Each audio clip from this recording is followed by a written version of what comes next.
So, this is Cheryl Hazzard speaking. So, on my feed came up a thing about narcissists and warning signs of behavior. And one of them I related to my son, which was this long blank stare that he shoots me. And it's like it's deliberate. Like he knows what he's doing, but it's this look that's supposed to act like, oh, he doesn't, but it's deliberate. It's kind of this counterintuitive, weird stare. But then they said something about losing track of your stuff and not being very, and being careless with your stuff. And this is kind of an interesting one, a possible overlap between the possible narcissism and ADHD. And this makes me wonder if that part of it might actually be treatable. Why, you ask? You might be asking why. I don't know if you're asking why. But okay, I'm going to go with why, you ask, because I'm going to lead it into the next segment of my thing that I'm talking about, my topic. But they said that with low dopamine, there's problems with organization. And so the tendency to be disorganized is there.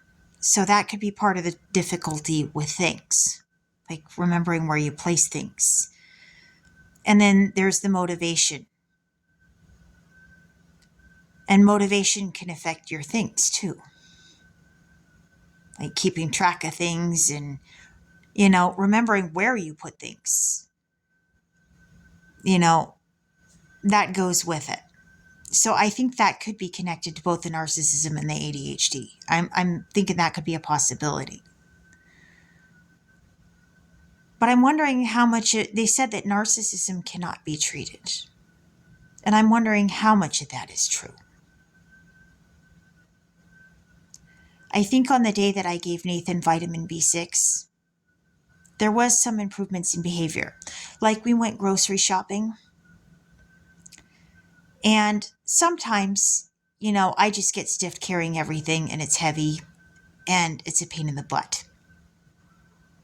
And a pain in my shoulder too. More a pain in the shoulder than a pain in the butt, but a pain in the butt is just a description for the situation. But okay.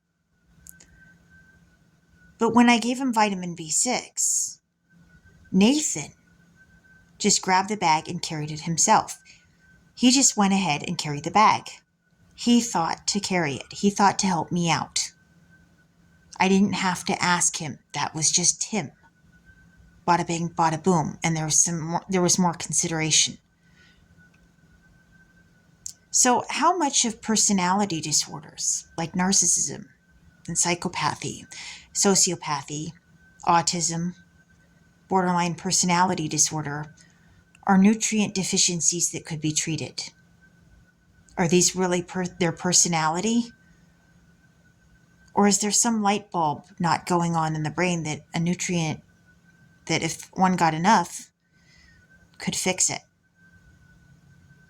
Can nutrients do some serious damage control with personality disorders and modifying them? Is it possible? Part of me is inclined to think yes. But I don't think people are going to approve of the idea of me saying that me and my son are living, breathing guinea pigs. And, if you think about Big Bang Theory, Leonard, he wasn't thrilled that his mother viewed him as a living, breathing science experiment. But unfortunately, being a mother who has autism and having a kid that has autism or is on the spectrum, well, I kind of do view myself and my kid as being like living, breathing science experiments. I hope I don't do too much damage to my kid trying to help him, because I do want to help him. But yes, we're like science experiments. I do actually want to help myself and my son. I do.